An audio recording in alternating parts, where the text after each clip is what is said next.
Good evening. Thank you very much for making a time to be with us. It is exactly 4 p.m. on this 6th day of December 2023. That means it's time for Trending News, where we give you stories making headlines across the country up to now. Now remember, you can watch this particular bulletin on our Facebook and YouTube pages at Lookuptv.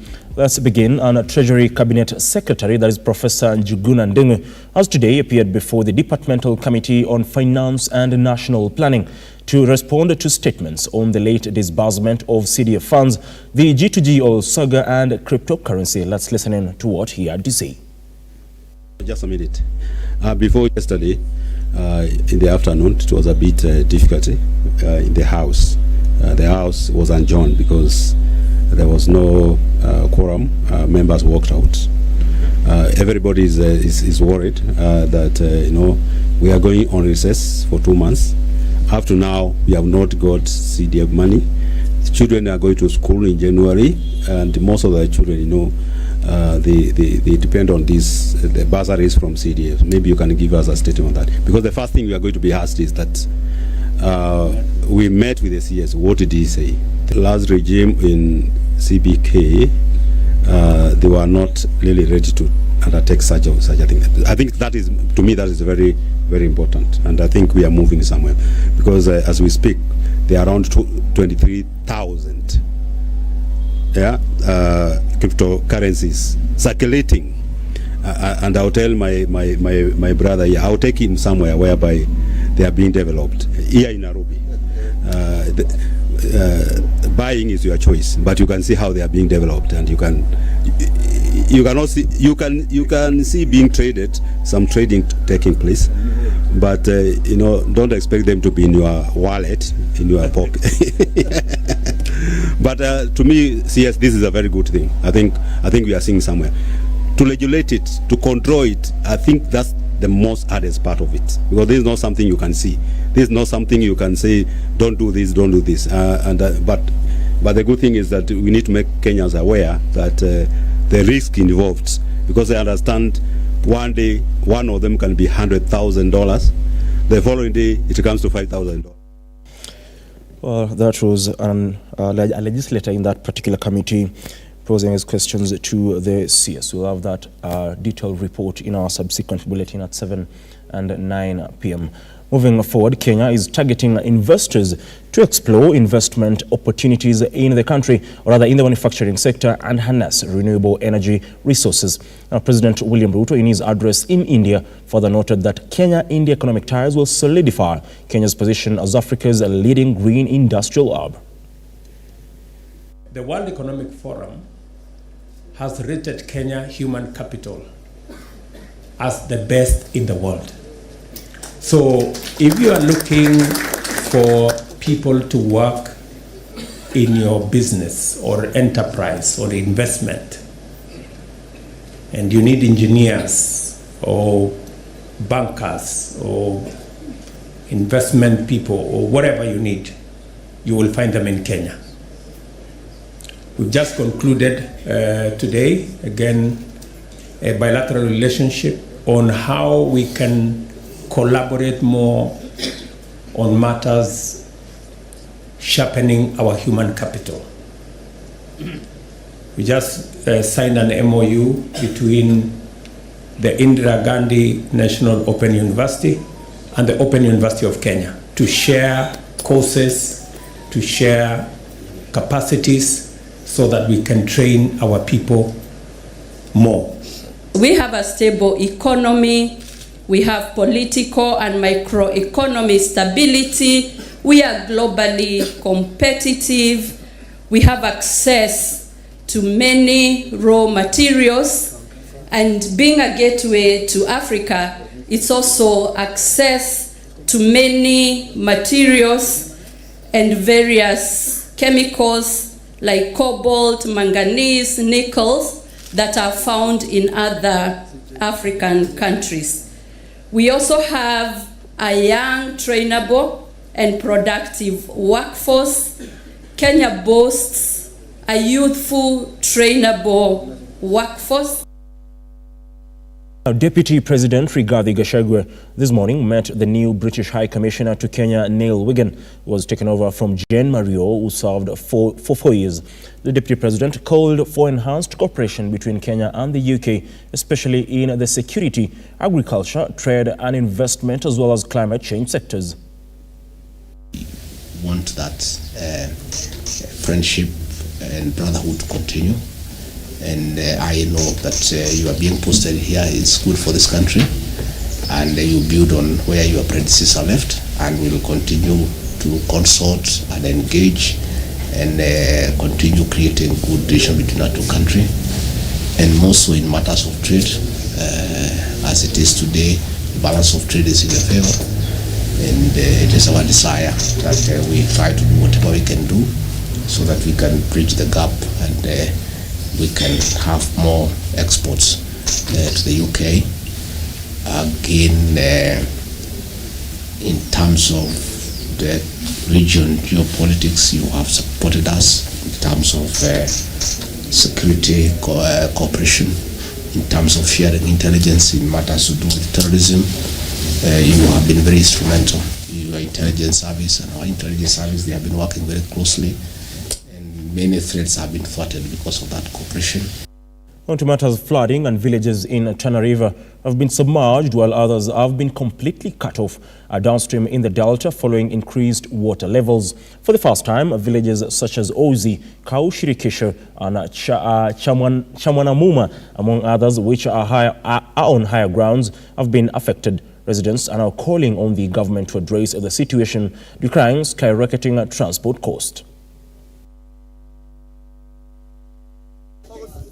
Siku ya leo Tana River katika sehemu ya Kau imeweza kusombwa na maji sehemu nyingi sana, zikiwemo sehemu za Kau, Ozi, Shirikisho, Chamwanamuma. Hizi sehemu ambazo mara nyingi huwa zinakuwa ziko juu, lakini kwa sasa hivi maji haya yameweza kufika na watu wameweza kuwa displaced. Kwa hiyo sasa hivi ni kuweza kuambia watu wanaoishi upande wa Kilelengwani, upande wa Kau, Ozi, Chamwanamuma, Shirikisho waweze kutoka. Tutajaribu kuwasaidia leo waweze kutoka. Wameanza kutoka jana, lakini leo pia itabidi watoke kwa sababu maji yanazidi kuongezeka katika sehemu hizi. Japo maji katika barabara ya Garsen Lamu yameanza kupungua, lakini maji haya sasa yameelekea sehemu za chini ambayo ni hizo sehemu za Kau. Kwa hiyo tunaomba watu waweze kutoka. Na sasa hivi kama shirika la Msalaba Mwekundu tumeweza kuwasaidia wale watu ambao katika zile camps, lakini ukweli ni kwamba hizi camps ni nyingi sana. Now, tea farmers from Mununga Tea Factory in Kirinyaga County have reason to smile following the increment of monthly payments from 21 to 25 shillings per kilogram, a move that has been lauded by the farmers as the management assures more returns in coming years. Now, speaking during the AGM meeting in Kagumo, the chairperson of that factory, that is Mwai Karani, said the payments will go a long way in boosting farmers and enhance quality production of tea.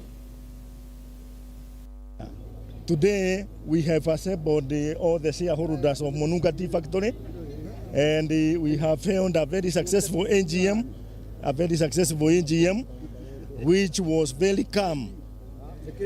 Mununga have released a payment of 25 shillings, above 21 shillings, which we have been giving as monthly payments. And we are grateful for the farmers for giving us 2 leaves and a band. And we are going to go on a higher level in next year. Maybe on the production, has it been increasing, and also any challenge you have so far? The production have been increasing, and we don't have very many challenges in Mununga. We increased from 21 million crop to 23 million this year. And the current year, we are hoping to go over 26 million. Now, in a move to bolster dairy production in Siaya County, the Sigma Organic Agriculture Program has initiated a campaign to promote fodder farming. Recognizing the critical shortage of hay in the region, Isaac Munyendo, the Director of Agriculture in the county, emphasized the importance of increasing fodder production during a field day held in Ugunja constituency. to support dairy in the county, but we are holding the field day to encourage other farmers to join in sustaining a dairy production. The other aspect that is seen here, the dairy production in the ward, in the sub-county, is also still below.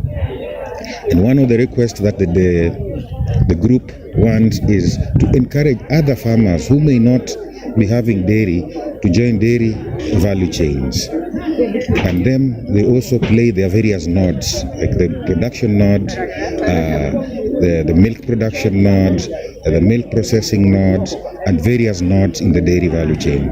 I have been a fodder farmer with this organization of SOAP from 2017, and this one type of farming which can be done even with the people living with disabilities, as I also represent the disabilities in Sigomre Ward or Ugunja sub-county. This fodder farming has been so profitable to me because it makes me earn some living. Fodder farming is so easy to be conducted even by the people living with disabilities because it is not as expensive as this other type of farming. Once you plant, you weed, you just wait for harvesting.